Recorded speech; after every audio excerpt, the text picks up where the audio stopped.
Okay, we are back on the record. Appearances are the same. Attorney Kaiser? We'd like to call Shireen Anderson. And I'm here. Yeah. Just writing your name down. I take notes. All right. Miss Shireen Anderson, would you please raise your right hand for me? Do you affirm or swear the testimony you're about to give will be the truth, whole truth, and nothing but the truth? I do. Thank you. You may lower your hand. Attorney Kaiser. Good afternoon, Ms. Anderson. Who is your current employer? Advocate Aurora Health. What's the relationship between Advocate Aurora Health and Aurora Healthcare? Yeah, so we've merged a few times, as many people know, and I know that there's a little bit of confusion around that. So the hospital that I work for began as an Aurora facility. We merged with Advocate that's located in Illinois.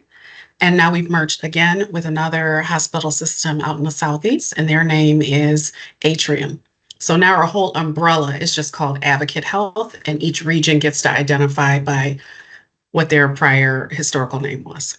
Got it, thanks. I'll probably refer to the system as Aurora throughout. Perfect. Apologies if there's any confusion on that. So how long have you worked for Aurora? I've worked for Aurora for 22 years this year. What is your current title? My current title is Vice President of Social Health Enterprise. How long have you held that title? This is a new title that I just got at the end of last year. What was your role prior to them? So for a while, I've always kept the same role. They just keep adding things to it. So with that new change in title, I picked up teammates that live in the Southeast. So now I get to oversee community health workers across our system. And that's why my title changed from Vice President Regional to Enterprise. What was the role that you held in the late 2022 into 2023 timeframe? I was a vice president then. And what were Was that, how long, hold on, was that the regional title? That's correct. Okay. It's just Vice President Regional? It was vice president of Well Community, but my overscope was just regional at that point. and what region at that point? Wisconsin and Illinois.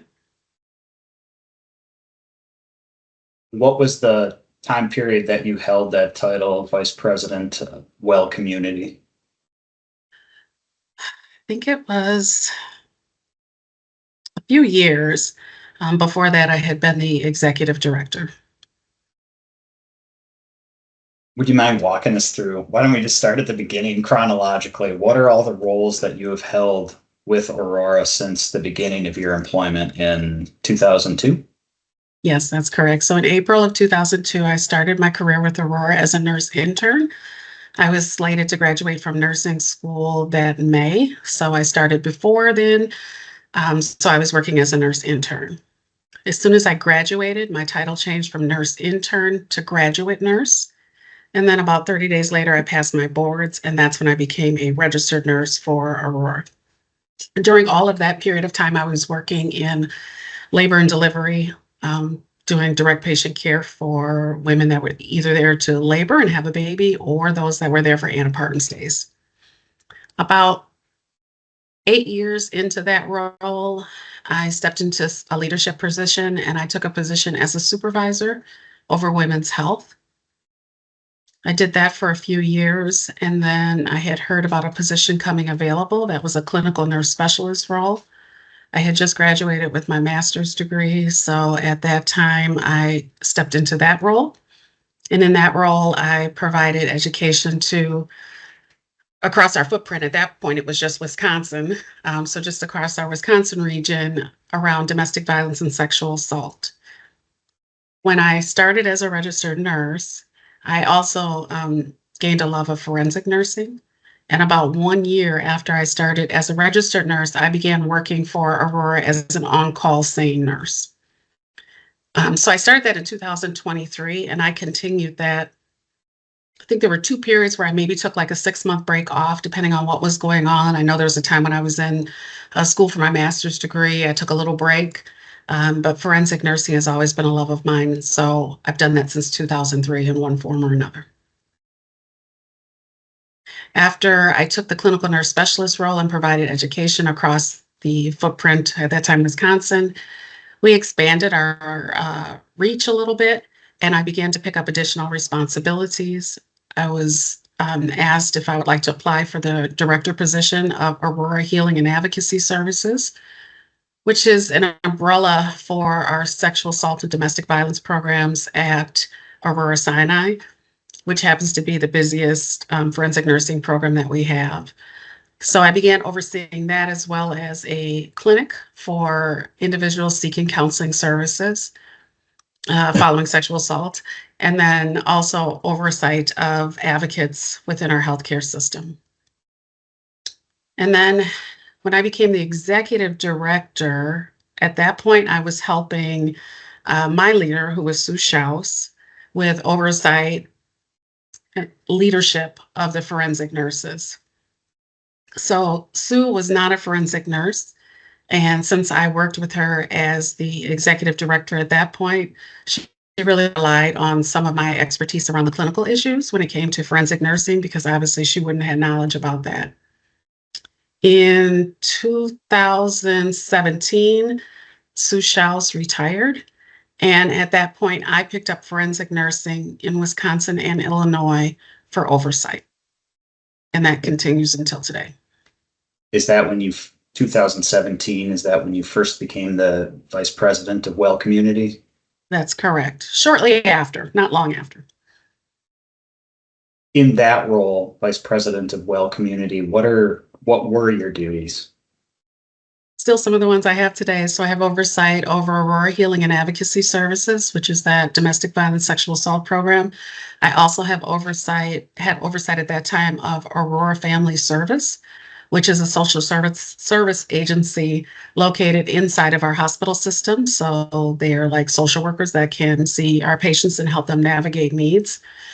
In addition, I had the WIC clinic, which is women, infant, and children, and that clinic provides supplemental nutrition for newly delivered children in our community. And then the other program I was overseeing at that time was a free clinic, the Bread of Healing clinic, that's located at 2 different sites in the community. Aurora pays for them to have a nurse at that clinic. I oversaw that nurse at those clinics. What were your duties at that time with respect to SANE or FNE coordinators? Yeah, so one of the concerns that had been brought up was ensuring that we were streamlined across our footprint, making sure that every site was doing things similar. There were also multiple issues around pay practices across our footprint, and the CNOs of the hospital had asked for someone to be able to lead our staff in that and ensure that we're utilizing our resources appropriately. So I was also responsible for that. And I'm sorry, I forgot the whole question. I was just asking about your duties when you were vice president of Well Community, specifically as it relates to SANE or FNE coordinators. So I also was responsible for policy development and review. At that time, each site had specific policies related to SANE. And what we were really trying to do is combine all of those, so that we don't have all of these individual one-off policies, but that we could combine them and have one policy that would meet the needs of everyone in our system at that time, which was Wisconsin and Illinois. Then I also held our monthly F&E meeting, and any concerns that were brought to me during that meeting were ones that I would elevate up to my leader, who worked very closely with our executive leadership team and would help navigate those. I was also charged at that point with creating a model to address staffing needs in Illinois. There's some legislation that began in Illinois in 2022 that requires them to have a response for SANEs. So there were lots of shortages there around nurses, et cetera. And so I was charged with how can we get those needs filled. and work to develop leadership in Illinois as well so that we can have the same SANE coverage that we do in Wisconsin. While you were the vice president of Well Community, where were you physically located? Like, where was your home base? Yes, ever since COVID, I have worked remotely, but I do have an office at Aurora Sinai in one of their office buildings. Is that in Did you have- Illinois? It's in Wisconsin. Wisconsin. Okay. Yes. But where in Wisconsin? I'm sorry, downtown near 12th and State. So on the Sinai campus. Okay. Did you have a different career before joining Aurora in 2002? Yeah, I did. Prior to this role as a nurse, this is my second career. I worked for Milwaukee Police Department prior to this. In 1994, I became a police aide for Milwaukee Police Department and then became a law enforcement officer and worked 8 additional years while I finished my nursing degree. You mentioned various degrees. Could you just walk us through what your educational background is? Sure. So I have a bachelor's degree in nursing as well as a minor in psychology. And then after that, about 6, 7 years later, I went back to school for my master's degree in nursing with a focus on leadership and education. And those are the 2 degrees that apply to my role right now. I also have held I have a board certification for forensic nursing, as well as held both sexual assault nurse examiner adult and adolescent and certification for sexual assault nurse examiner pediatrics. Thank you. You're Are you welcome. familiar with the complainant in this case, Kathy Duchow Cross? I am. What was her role with Aurora? When I first started working with Kathy, it was at her, I'm sorry, Miss Duchow Cross. It was at her, it was when she was taking her role as the coordinator for Lakeland Burlington. After that, we continued to work together because she would attend those monthly meetings, would also reach out with different clinical questions and look for clarification if she had practice concerns. When you first started working with Ms. Duchow Cross, what was your relationship to each other at that point? My first relationship with her was almost peer-like. I was not the manager of the program, but I was the clinical nurse specialist for education system-wide. So not technically peer, but we did work very collaboratively together. And then after that, when I got promoted to the role of director, my role shifted and I became director over forensic nursing while Kathy was the coordinator working underneath me. And what was the year that happened when she first started working underneath you? I believe that was 2000. You mentioned what facilities did she work as a coordinator at? She was officially a coordinator at Burlington and Lakeland Hospital. What's the relationship between those 2 hospitals? Those 2 hospitals are both very rural hospitals. They are very close to one another. Not very, but within an hour drive to one another. One of the things that's most unique about them is that they both have low volume, and therefore it was made sense for us to have one coordinator over that program versus having one at each hospital working part-time. Okay, I'm going to interrupt before you get too far. The dates didn't match up. When you became director, so you were then supervising the coordinators or you were above the coordinators, you said somewhere around 2000, but that wouldn't be right. I think it's after 2017. After I have to be honest, I have taken so many different roles, it's a little hard to keep it straight. So we think it was sometime after 2017?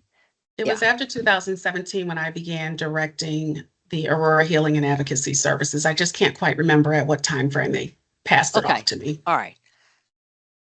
Good catch, Judge. Well, it just wasn't making sense because I'm writing down dates and it's like, she wasn't a nurse yet. She's still in school. Okay, No, go ahead. 2017, I was a nurse. Did I say 22? No, you said 2000. Because I even looked Oh, at see oh. what my machine is typing here, and I'm like, that's not right. Okay, thank you. Where is the cost center for Ms. Duchow Cross's role as a coordinator? Like, what department is paying for that role? So some of our hospitals were reporting directly into their emergency department for their cost centers. Not as much in Wisconsin, more an Illinois issue. But most of our Wisconsin programs had a SANE cost center so that all of their expenses and time were tracked through that particular cost center, which kind of sits in alignment with the emergency department's cost center, but not directly. Do you have insight into approximately how many SANE cases Burlington and Lakeland Hospital see on an annual basis? Yes, I had initially asked that question of Steve Nelson when we were talking about the workflow and Kathy's time, and he told me he wasn't aware, which I was a little surprised about. So I did reach out to Kathy and learn that there's about 30 at one and 25, 30, pretty close numbers at the other hospital. How does that stack up? Well, what other, how many other hospitals did you have SANE coordinators at in the, time frame when you were the VP of Well Community? All of our hospitals had a SANE leader. It might have been a coordinator position. Some of them had supervisor positions. One of them had a manager position. Again, we had a lot of inconsistencies, but there was always a leader at each of the hospitals. A few of our leaders had more than one site, say that they had developed a program in an area close to where their other site was. They would take over that site as well. Where do the numbers stack up as far as the number of SANE cases that Burlington and Lakeland see annually versus the other facilities? Yeah, Burlington and Lakeland had the lowest volume. So, for example, when you look at the volume in the Milwaukee area, it's a more urban setting, very busy. At one point, they were seeing about 750. I think now they're down to like 699 or something like that, compared to the smaller volume at Lakeland, Burlington. All of our other facilities kind of fell somewhere in the middle of there. Some of them had lower volume as well, but Lakeland and Burlington, to my understanding, was the lowest. You heard Mr. Nelson's testimony this morning where he was testifying about the relationship or his hierarchical relationship to Ms. Duchow Cross. I'm wondering if you, in your words, could explain that relationship, perhaps your relationship to Mr. Nelson, and then each of your relationships to Ms. Duchow Cross. Absolutely. So, on a hierarchy for our organization, my role would sit over Steve Nelson as a manager for the emergency department. But Steve doesn't report to me, even though my title is more elevated than his. So Steve reports directly to the director of nursing. At that time, the director was Dawn Gearson. I believe she's been on quite a few of the emails. And Kathy reported directly to Steve. And one of the concerns, the reason we changed how things were modeled in our forensic nursing and SANE organization was that that is a barrier. So we have Kathy reporting directly to someone that knows nothing about forensic nursing, doesn't understand how long a case should take, doesn't know if Kathy calls and says, hey, I have this particular question about this patient I'm caring for. He's not going to be able to answer those questions. And so that was when I was recreating the structure for our system. That was one of my real justifications for pulling our leaders out of the emergency department for reporting structure and reporting directly to one leader. So did she have a dotted line to you then? So all of the leaders. So Steve has a dotted line to you, a direct yes. line to Dawn, and Ms. Duchow Cross has a direct line to Steve, but a dotted line up to you. Correct. Okay.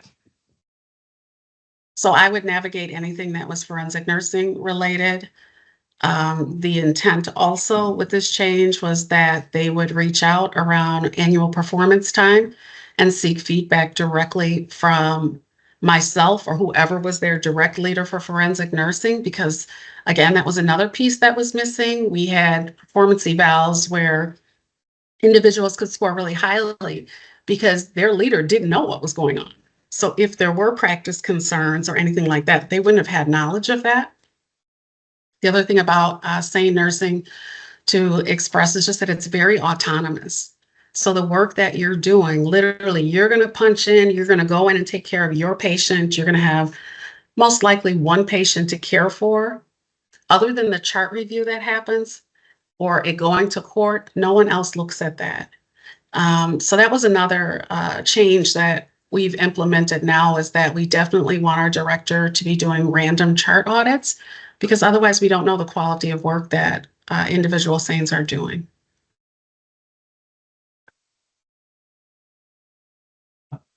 Were you ever aware that Ms. Duchow-Cross had another job outside of Aurora? I was not aware of that until after her termination. Were you involved with an investigation into Ms. Duchow-Cross's timekeeping and pay practices in early 2023? Yes. When did the questions surrounding her timekeeping and pay practices first come to light? Yeah, so initially Kathy reached out to me to help support her in ensuring that she was getting paid properly. I had implemented new pay practices for our SANE forensic nurses that impacted both Wisconsin and Illinois. It didn't feel fair to me to put practices in Illinois and not transfer them over to the nurses that also were working in Wisconsin. But we had a large gap in staffing in Illinois, which is why I implemented the pay practices. In addition, we also know that many of our sites struggle with retention, and therefore we put those practices in place to improve retention for our nurses. So she reached out to me to ask for clarification around the date that the forensic nurses. I was going to say, when was this? Do you have a month? Yes, this was like November, December of 2023, 22, sorry. All right. And so initially it was just, I'm sorry. Sorry, I interrupted. She reached out to you, and what happened then? Yeah, initially we would just have different conversations where she would say, can you share those pay practices? I think at one point she texted me and asked, are those still in effect, or what date did they go in effect? And I was responding to her about those. Then she came back and said that there were more issues that she really was hoping I could work with her leader to get resolved around her pay. When she was explaining it to me, it just was very confusing to me because I wasn't entirely sure what period of those hours was she working as a SANE and what period of hours was she working as a coordinator. So for many of our other coordinators, actually all of our other coordinators, they all also have an on-call role as well as a in the office operational role. And all of them were not being paid. So particularly the manager that worked underneath me, if she took a call in the middle of the night, that is part of her role. That's an expectation for her to do that. So she was not paid anything additional. So when Kathy first started asking me about this, it seemed like almost a bigger issue than just the pay practices, but also being clear about what time these calls had happened and whether or not she was entitled to a bonus based on which role she was working. Prior to the investigation into her timekeeping and pay practice, how would you characterize your working relationship with her? I had a good working relationship with Kathy. I felt that Kathy liked my leadership. She sent me a text message one day telling me that I rock. I enjoyed working with Kathy. I felt that she was a good coordinator and was doing the job as expected. So once you first start having some questions about her timekeeping practices based on what she's telling you, what happens next? Yeah, so unfortunately, as I was reviewing the time and the punches that Kathy was asking to be paid for, There were a few of them that ran smack in the middle of days that she would have been working as a coordinator. In addition, when I looked back at some of the pay practices from earlier in the year, there were times that she had actually been paid on-call pay while she was actually working in her coordinator role. And double dipping is not allowed in no shape or form. You can't be paid for two roles at the same time. Her role as a coordinator is a salary position. They are allowed to flex their time as needed. That's how we have always explained it to them, that let's say Kathy stayed really late. She got a patient that walked in at 4 o'clock and she decides to see this patient. And let's say it takes 8 hours and she's not able to get out of there until almost midnight. We wouldn't expect Kathy to show up back at work at 7 a.m. Instead, if she had the ability to, I would want her to flex her time so that she would have some time off that morning and maybe come in a little bit later. Most of our leaders did that. None of our, well, I'll say very few of them. We had one nurse that was working as a lead. I believe she did not have a leadership title. And in that case, I believe she was punching in and out when she would do that for different sites. But all of our other leaders in their roles as supervisor, manager, or coordinator were not being paid during their working hours for caring for patients. Okay. Can you break that down a little bit? The double dipping, how did that work? Like, what were you seeing in her timekeeping and pay practices? Yes. So Kathy had a pretty set schedule, and I didn't know why she was off on Tuesdays. I just knew that was her preferred day to be off. So then I would anticipate, because there's only 4 weekdays left in the week, that you would have to work 10-hour shifts to make up your hours. So when I was looking at some of the dates and times that she was requesting pay, they were dates and times that, go ahead. I'm sorry to interrupt, but because it's a little confusing because she's got two roles, right? The primary salaried role and then the secondary call role. So Yes. as you break it down, could you explain it in those terms? Thank you. Yes, absolutely. So her primary role would have been from 7 a.m. to 5 p.m. I think at one point we had a discussion about whether it was 5:30 p.m. or 5 p.m. because technically you should work a half hour for your lunch break, whatever. I think we finally agreed that 5 p.m. was the appropriate time to list for Kathy. So if you're working in your coordinator role from 7 to 5, the expectation would be that any patient that comes in during that time, you would provide care for them. There is not another person on call during that time unless there was something going on that maybe Kathy would have needed to arrange that. So, for example, if she had an all-day training and was not able to break away from this training to care for patients, in that case, she might have put someone else on call for that daytime. But again, anything that came in where she was available during her working hours, she would not be paid additional. The expectation was that was going under salary. Question. Yes. Somebody comes in at 4 o'clock. She gets off at 5. For that first hour, she's still salaried, not doing anything. But now what are we going to do from 5 till 11 o'clock at night? Yes. So in those cases, we had what's called X-ADS. It's a job code, EXADS. And leaders could be paid that. That job code was specifically created so that leaders who stayed past their regular shift, if there wasn't other relief, or in this case, we don't like to pass off our SANE patients once you've initiated talking with them, obviously to say, okay, bye, I'm going to, send you to someone else. So if she had wanted to stay and care for that patient, she should have been paid an additional pay, but it would be straight time and paid at the rate that she makes as a coordinator. And how does she know this? So we do have pay policies. And what is, I think, the challenge, and one of the reasons why Kathy did not get clear written information about what she was asking, is because I don't think those had ever been created, pay practices around SANEs. So at the time that you did her disciplinary action, as you start looking for these things, and they refer back to dates back in April and whatever other dates they were back in 2022, if there were no written policies or anything explaining to her and delineating exactly what codes and things she was supposed to do, how are you holding her accountable?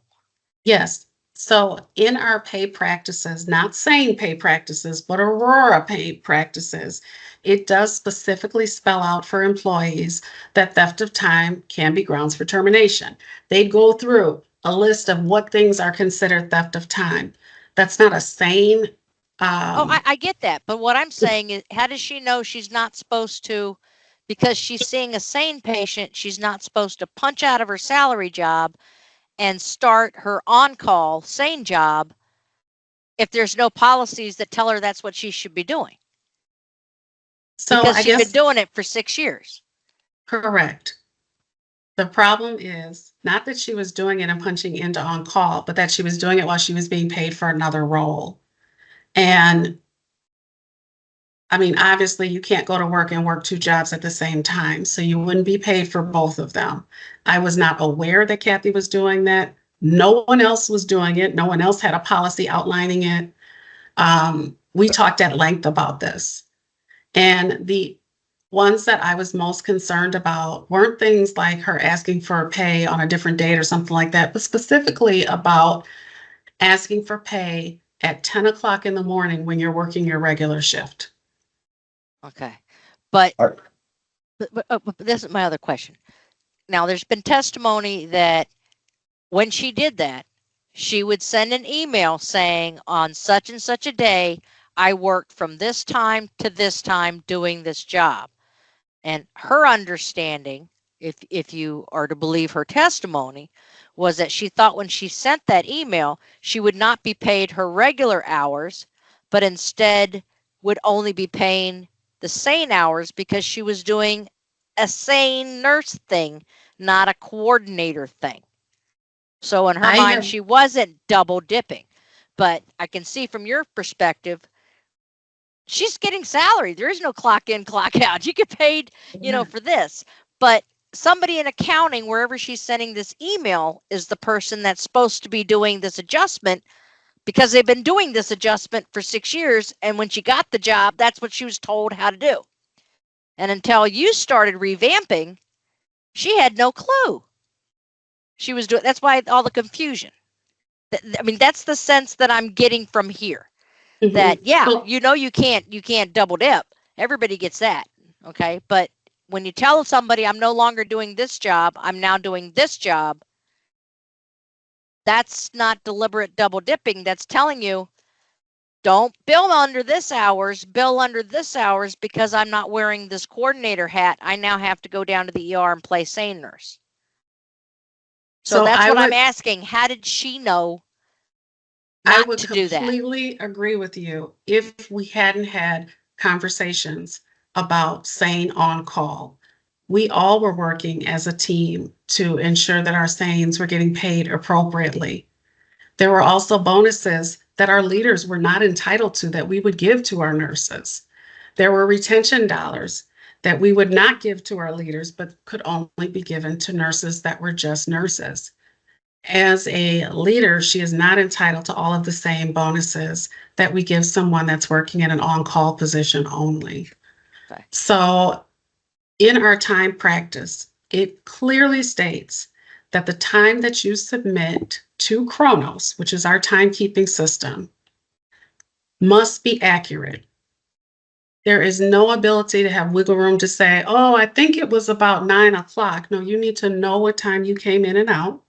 Right. As a matter of fact, the expectation was that Kathy punched. She should have been swiping in and out, but not because of pay, but so that we could track when she was doing direct patient care versus coordination.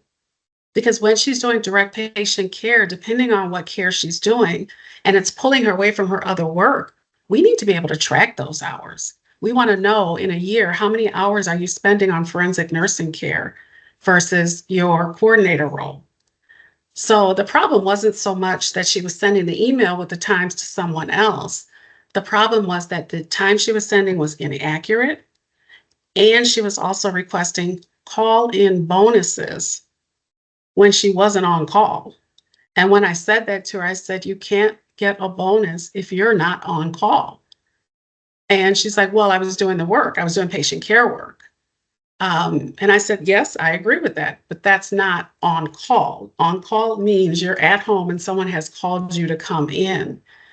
And those were the ones in her corrective action that really probably weighed the heaviest on me, were ones that appeared to me to be theft of time based on the way she lengthened her time sometimes that wasn't consistent with her badge.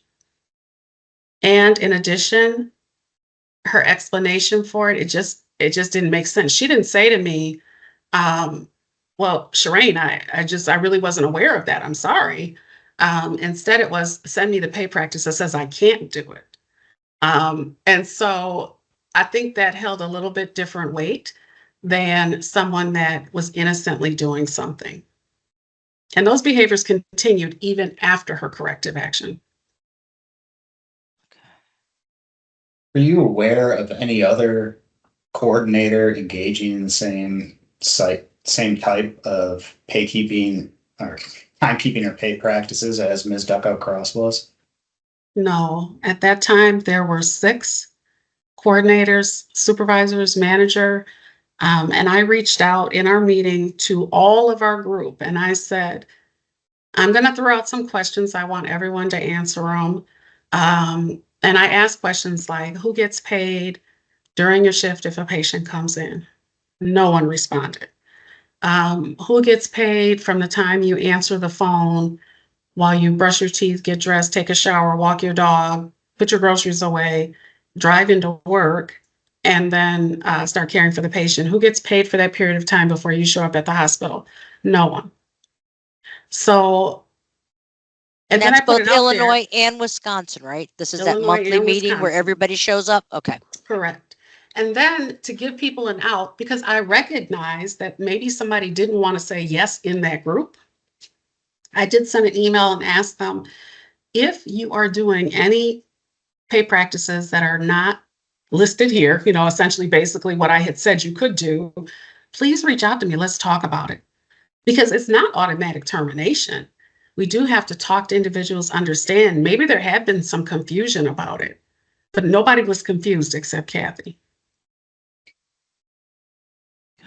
So these questions come to light first in January of 2023, and the corrective action we saw that was delivered on March 10th, 2023. So what were you doing with respect to Ms. Duchow Cross in this investigation during that time? So I think the first priority for any of us involved in this was to ensure that she was paid appropriately. One thing we don't want to do is have an employee feeling as though we're withholding funds from them. We want her to get paid. I want her to get paid. That money doesn't come out of my budget. I have no incentive for not paying her.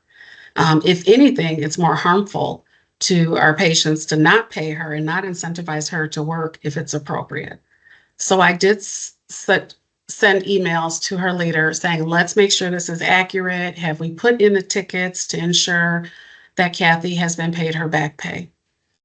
The other thing I had to do during that time, once it became clear that there were some of her punches that were happening during her work shift, was take a look at the patients that she was caring for and ensure that we didn't have more situations like that. So we began doing chart audits. So that was myself and Dawn kind of walked through a lot of the charts and patients that had been seen in Burlington, Lakeland up to that date and time. And I think we decided to go back to January 1 of 2022, or maybe it was March that we went back. I can't quite recall, but we did pretty much take a year of charts to go back and review.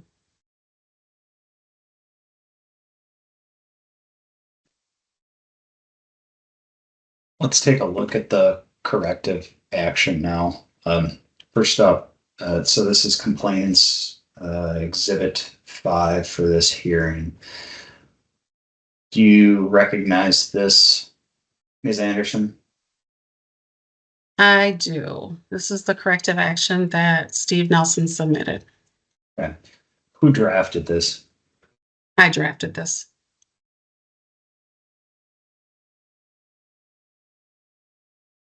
let's walk through the corrective action then. All right, number 1 says You might want to requested blow it up a little bit bigger Oh. so people on your side can see it. Here.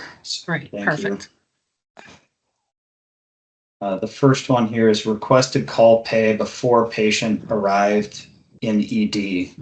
What is this about? So this was the situation where she told me she felt that she could be paid from the time she answered the phone until she was done caring for the patient.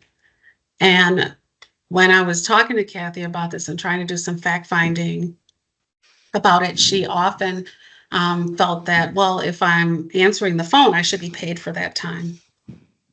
And I explained to her, everyone that's on call answers the phone. That is why you're paid $2 an hour when you're on call. That is to compensate you for picking up the phone and, answering, yes, there's a SANE patient. Okay, I'll be there. Click. The other thing that she mentioned was that she spent a lot of that time trying to coordinate care for her patient. And sometimes she would talk to the patient on the phone. And that is not any directive that we would expect our SANE nurses to be doing. We want to provide care for our patients face to face. No one wants to talk to someone on the phone about what just horrifically happened to them. So I did share that with Kathy that, I think during that time she should limit her phone call to just being, okay, the patient is here. Coordinate care when you get there for the patient. If you have to call for an advocate to meet you, that's fine. But we don't want to pay our nurses extra hours and hours of time when they are getting ready. And I said, I've been an on-call nurse. I was never paid from the time I answered that phone. And no one else was either. Next up is requested call pay before called by the ED and notified of SANE case. What is that about? Yeah. So this was one of the other concerns that pops up a little bit later, but it's really important that when you're documenting, you're putting your time in. So the nurse charted, and you can tell whether this is something that was documented significantly later or whether she documented it in real time. This was documented in real time. I want to say the time that the nurse signed her note was like 5:06. So I knew that she had charted it at that moment. So the nurse said SANE at bedside. There was information about what time she had been called, and then there was information of when she showed up. And that was another example that I wanted to make sure Kathy was aware of. That is not okay to do. You cannot be paid from 4:13, which is probably when she got the call, before you get to the hospital and are at the bedside. You don't have to be at the bedside to be paid, but you need to at least have a foot in the door. Next up, requested call pay during her normal work hours. What's that about? Yeah, so this is that one where she requested pay from 9:00, 9:43 in the morning to 4:51, which would have been a Wednesday. And based on what Kathy told me, she worked 10-hour days. So during this time, she should not have been paid. That would be double dipping because she was paid from 9 in the morning until 4:51. Next up is clocked in ahead of arrival time to the ED. What is that about? Now, I'm going to interrupt. I'm sorry. So did she actually get paid twice? Did she get paid as a SANE nurse and then she Yes. still got her salary paid too? Yes. Because nobody submitted any pay stubs or anything, so I just don't know. So the ones that we went back on, I know by the date. So I know 6/29 was not in her original request for pay. If you look at the emails where she requested pay. All right. So she was in fact paid twice. Yes. Okay. And the person, if I can just add this as to why that would have been entered that way, we can delegate our Chronos, which is our time system, to another employee. So my admin assistant approves all of my time. Now, someone might ask, well, how would she know what to approve? All of my leaders are salary that report under me. So the only thing you need to approve is their PTO. And I would have already sent my admin an email saying, yes, that's approved. In this case, she was asking an admin assistant to enter her time in. And it was not just the hours that she was sending, but she also needed to be clear about what she was being paid for. So I don't have those emails in front of me, but my understanding is that the email specifically said I need to be paid on call for 1730 to 0238, which would not have been an on-call shift. That would have been a day she was already there at the hospital requesting to be paid. And that is really when it became concerning, because it wasn't just that she was saying, I need to be paid, but you want to also be paid a bonus and on call, which is not appropriate. But she would never be entitled to a bonus because she's a coordinator. She's like management position. Doesn't matter how many on-call shifts she takes, middle of the night or weekend. We developed a pay practice, and there's a PowerPoint that was also included. I know I saw it at some point during the day. But in that PowerPoint, it does show if you take certain chunks of call, like let's say in Kathy's case, she was taking call, maybe on the weekday, she would take it Monday, Wednesday, Thursday, Friday after her shift. If she signs up for 6 or more calls in the month, she is entitled to a bonus. And she actually received like $7,000 in bonuses. So, okay, so she's not deprived of bonus because she's management salary it's just position. the on-call while you're working. Then that doesn't count. Got it. Right. Okay. That would just flip into her regular hourly salary.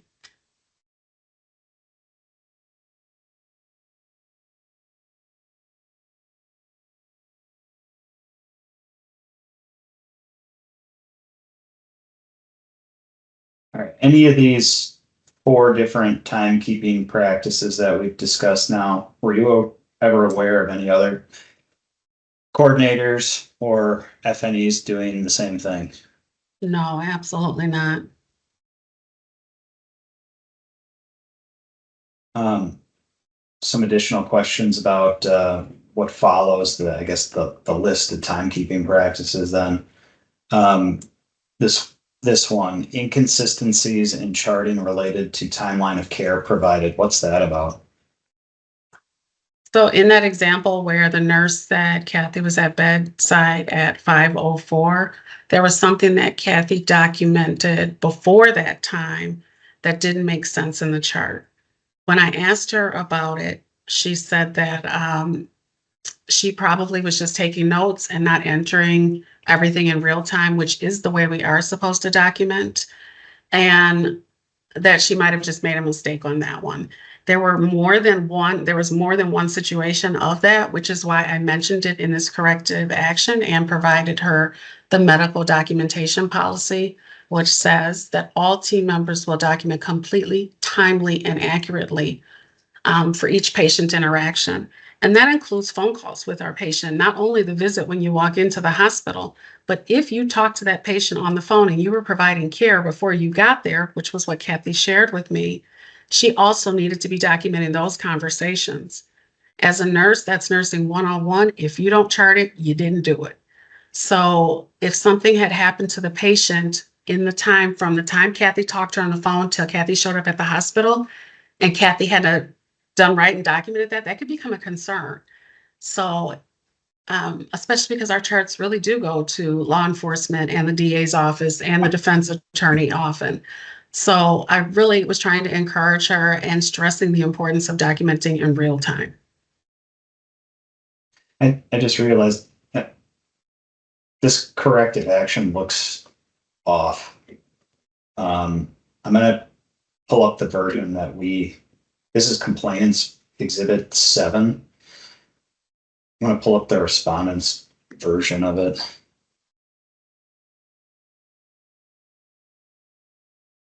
Respondents Exhibit, that's not it. Respondents Exhibit 3.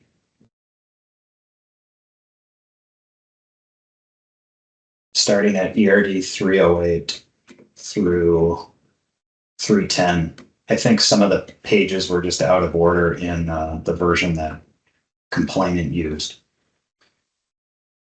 All right, well, let's put this one in here too. All right, so this is going to be respondent 11. And this is ERD, what did you say? 308 to what? 308 to 310. And this is going to be, what was it called? Corrective action level 3? Yes.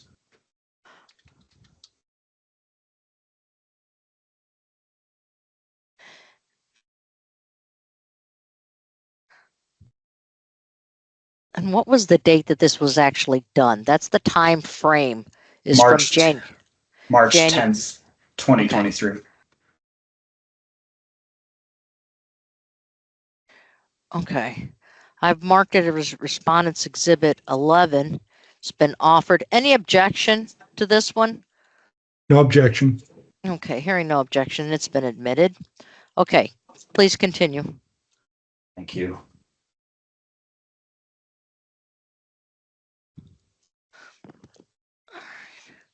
Can you just blow that up a little bit, please? Sorry. That's okay.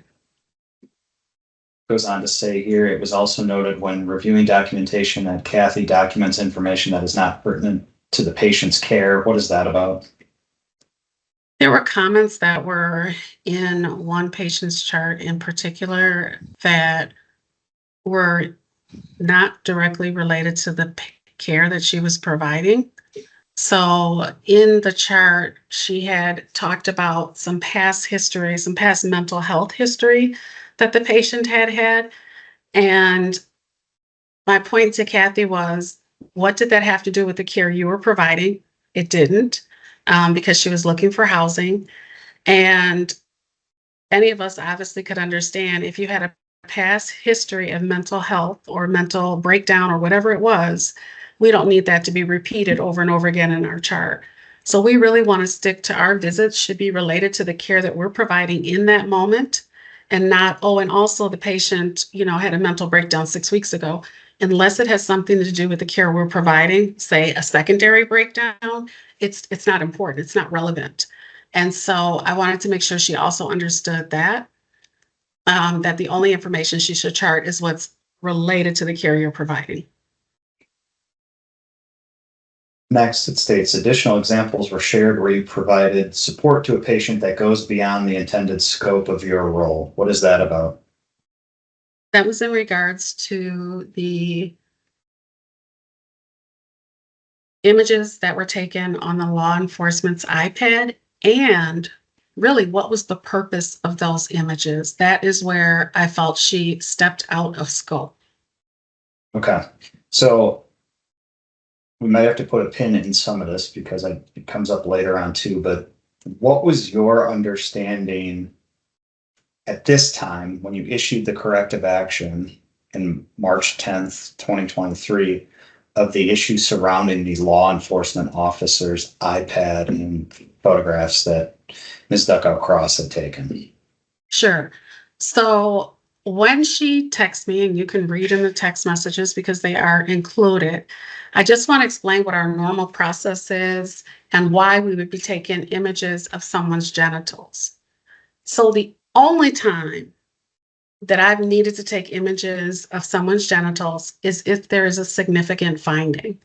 So for example, somebody has a piercing in the head of their penis and the victim maybe shared, yeah, he had a piercing in his penis. That would be something that would make sense to take a photo of because it's out of the norm. It's not something that we would expect to see there. If a patient had an anomaly, such as one testicle, not that we would need to take a picture of that per se, but that would be something we definitely want to make sure we're documenting in the chart so that if it comes up later, you have that information. So any finding that is different than what you normally would find would be something you take a picture of or need to have. When she said comparison, my assumption was that she was talking about whatever that was, say a piercing or a tattoo. that had been found on this individual's genitals. Kathy knows I don't communicate much by email because it doesn't give you enough information. So when I spoke to her, she never articulated that she was taking a picture of this penis to compare this penis to one in another picture. She mentioned that she did reach out to another nurse, a colleague of hers, who shared that, but she didn't reach out to me about it. So, what is the problem with this, based upon what your understanding was at this time frame, March 10th, 2023? So there is no training. I'm not even sure that a urologist would document that they can say for sure that one penis is the same penis in another picture, because there are so many factors that go into what a penis looks like. Could be the temperature in the room. It could be I just got out the shower. It could be erect because he just had intercourse. There's not really a way, unless there's some significant finding like a piercing or a tattoo, that you would be able to say, okay, that does look like the same penis. We are not taught that as forensic nurses. That is not an expectation, and there is no training that supports penal comparison. We have a scope of practice, and in that scope of practice, it does not talk about taking pictures of penises or being able to compare them for the benefit of law enforcement. So when I wrote this corrective action, I did not know that she was actually looking at it for comparison. Because if you see my note, instead of using the officer's iPad, you could have documented the findings on our body map, which would have sufficed as your role of a SANE. It wasn't until I actually read that sentence to her and asked her about that, like, why couldn't you just document it? Why would you have needed to take a photo of it? That she said, well, because there was nothing to document. I said, well, what do you mean there was nothing to document? And after we went in a circle for a little bit, because that's what happens sometimes. I just want to interrupt, sorry. So you're talking about when you're delivering her the corrective action now on March 10th, 2023, you're finding out more information about this issue? That's correct. Okay, all right. So what more did you find out during the March 10th meeting when you delivered her the corrective action? At that point is when I found out that she actually took pictures of this individual's penis to look at a picture that law enforcement was going to provide and say yes or no, whether or not those were the same images or penis. I'm sorry, not images, which is completely out of our scope and puts us in a position of being an arm of law enforcement. At this point, prior to issuing the corrective action, had you been aware of any HIPAA implications involving that incident? So it wasn't HIPAA that I was aware of. What I was aware of is that she had used the officer's device to take the pictures. Now, knowing everything I know about our camera policy, our photo documentation policy, and a new directive that I had given everyone on our teams, I never thought for a minute that the officer had taken the images on his device. What I assumed was Kathy took his iPad, she took the pictures, she emailed them to herself, deleted them off the device, and handed the device back to him, and then sent them via our current process for releasing photos. When I talked to Kathy about this actual situation, she informed me that the pictures were on his device. I said, did he leave the hospital with those pictures? Her response was, I do not recall. And at that point, I had to reach out to the police officer to find out what had actually happened with the images. Why would that be an issue if he did leave the hospital with the photographs of the patient's penis on his device? So the problem with it is that while she may have had camera issues, and I can give you 4 other suggestions that she could have done rather than using his iPad, but while she may have had camera issues, if she used another device, that might not be the most appropriate way to do it. That might not be correct regarding the way we normally do things, but I wouldn't necessarily say that it was a concern for HIPAA at that point. Because I'm thinking if she took them with his device, of course she must have deleted them, because to leave our facility with images unsecured is a big deal. It's such a big deal that I sent out a confidential memo in collaboration with our technology department to say we absolutely under no circumstances should be doing that. So When did that memo go out? that was in September. Of what year? 2022, I believe. You know what? I don't want to say that it was September. I don't have that document in front of me, but I could. So the It was in the HIPAA summer of 2022 that we had issues with our carrier who provides security for our images. At that point, IT got involved, our security team, and started looking at the way we secure images. They visited our sites and they said, you can absolutely not release photos the way you have been. So I wrote a directive to all of the SANE nurses and forensic nurse examiners to say, under no circumstances should images leave our facility unless they are leaving through our encrypted process. If you think about walking away with somebody's images on that iPad, it was actually a Surface Pro, not an iPad, but he could show those to anyone. We would have no knowledge what he did with those pictures. And that was my concern. Would that be a HIPAA violation? That would be a HIPAA violation. One of the questions I asked was whether or not she had bookend the photos, which would be taking a picture of his patient label at the front and at the end, because that is what's required in our policy for taking photos. Again, she stated she didn't recall, but my concern again was, did that information with the patient's name, date of birth, medical record number also leave our facility? Once I learned that what she had taken a picture of. So can you explain, like, this incident? It's referenced in the corrective action that you deliver on March 10th, 2023, but it's something that you continue to look into. Why is that something that you continue to look into after you had already delivered this corrective action on March 10th? Yes, certainly. So as a leader, if I'm made aware that a teammate has violated a rule, it's my responsibility to investigate it.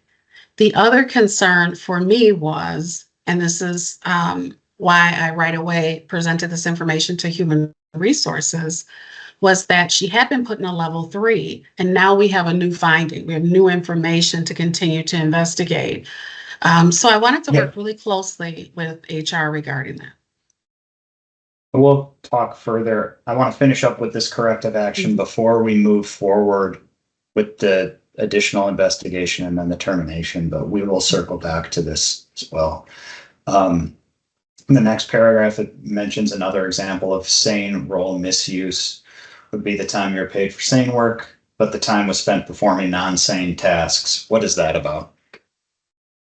So when Kathy was being reached out to by the emergency department for things that, even if it may have started as a SANE case, like let's say the person admitted that they had domestic violence, but they're here because they need shelter.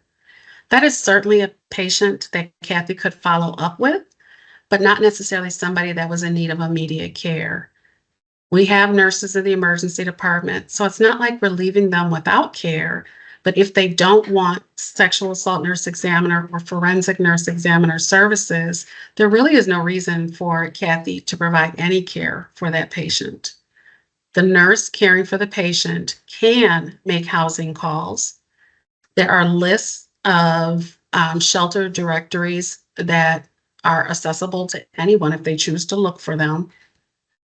And my point to Kathy was, although this may seem like a great opportunity to collaborate with the emergency department and help them out, it's also at a cost to her department. She's being paid time and a half to not care for a SANE patient, but to make phone calls for housing. The emergency department nurse that's working is being paid straight time.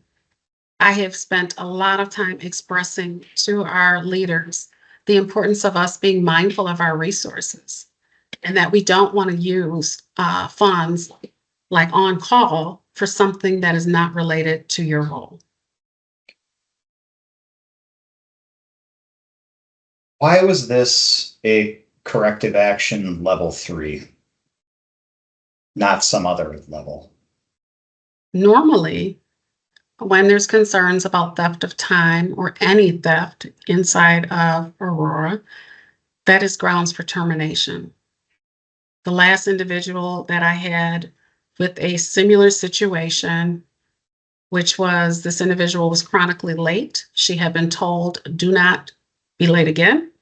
That can result in your discipline or termination. That individual came into work, she was late, and instead of her swiping herself in, she went and wrote herself in the book that she was at work on time. Well, that's theft of time. And she was terminated for that. And we're only talking 5 or 10 minutes. But if you'll steal time, it makes us question your morals and values and whether or not you're appropriate to care for our patients. So Aurora's policy has been termination in the case of theft. In this particular case, the reason why we settled on level 3, and I say we because although the ultimate decision is mine, I do a lot of collaboration with the HR department about that. I want to hear what their concerns are. I want to hear what they're worried about. I went into this with the recommendation of termination. HR asked me to consider a level 3 based on the fact that there were some time and payment concerns. And we would not have wanted to seem retaliatory because she brought payment concerns to us and now we're terminating her. Because that is how, and the only way this information was found out was that I was looking through her patient records to verify time. So to keep from having that create a larger situation later, we made the decision to move forward with a level 3, which is a final warning versus a termination. Did you continue to try to hash out with Ms. Duchow to ensure that she was paid appropriately for work she had done in the past and could, prove that she had done in the past? Absolutely. So we continued to look. Dawn Gearson, who was the interim director at that point, worked really hard with our pay department with my support to try to capture every dollar and penny that Kathy was entitled to. Even if some of those things that she was asking for pay for were things that maybe I wouldn't have necessarily expected her to get paid for, we did give her some grace that maybe there was some confusion around. For example, one of those would be a patient that she cared for that came in the afternoon right as her shift was ending at 4:30. And she swiped in or asked to be paid on call. So I can't say that she might not have known or she should have known that the only thing she should have been swiping in was straight time, because I can see how that might be confusing because her shift butts up right against her on-call time. So in that case, it made sense again for us to think of this as a level 3 versus a straight termination, and just really wanted to work to make sure she was paid appropriately. So she did get her on-call pay for that day. If she was going You just said swipe in. So Yes. are we no longer doing the email with all the times? Is she actually using a badge to swipe in and out? And when she swipes the badge, can she say on call, swipe it, salary? I mean, how does it work? everyone else. I did not know that Kathy was sending emails to get paid until this whole investigation started about whether or not she had been paid appropriately.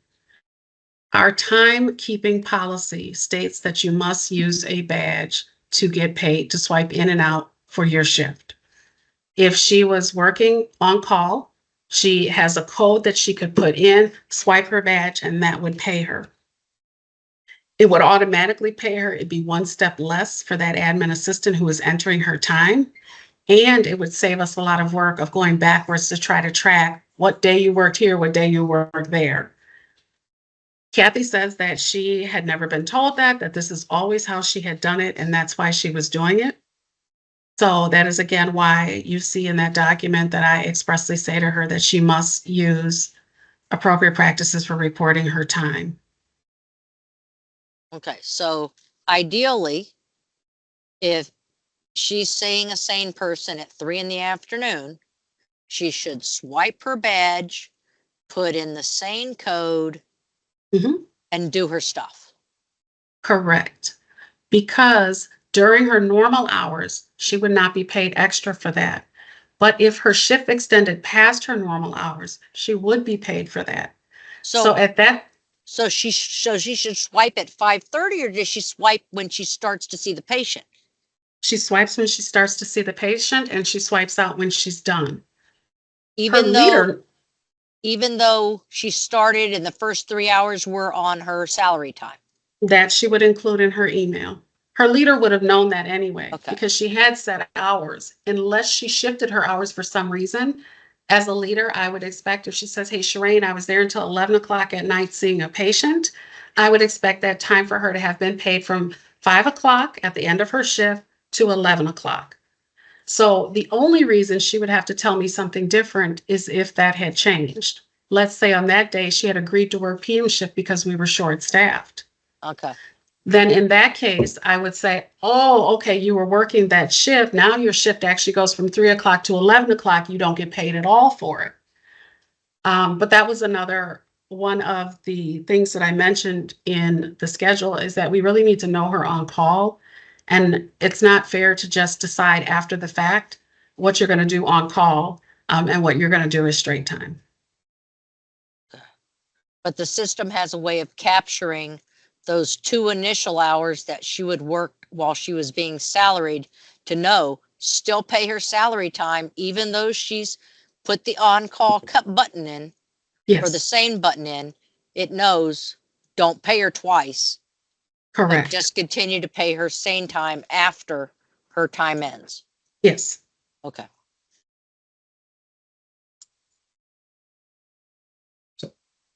After you issued Ms. Duchow Cross the level 3 corrective action on March 10th, 2023, what did she do? She filed the conflict resolution process with Aurora. What happened with that as far as your involvement went? So I was required to have another meeting with her, supported by HR, to go through the decision to give her the level 3. At the end of that meeting, the level 3 remained, and she had the opportunity to continue appealing it. Whose decision was it to uphold at that first step? Human Resources. Who was involved in the conflict resolution meeting? I believe Peg was there with me. I'm not entirely sure, but I was asked during that meeting if I would be willing to consider lowering the level, and I just wasn't. I mean, if Peg could have provided me a great reason from an HR perspective, I might have considered it, but again, normally I would terminate somebody for that same offense.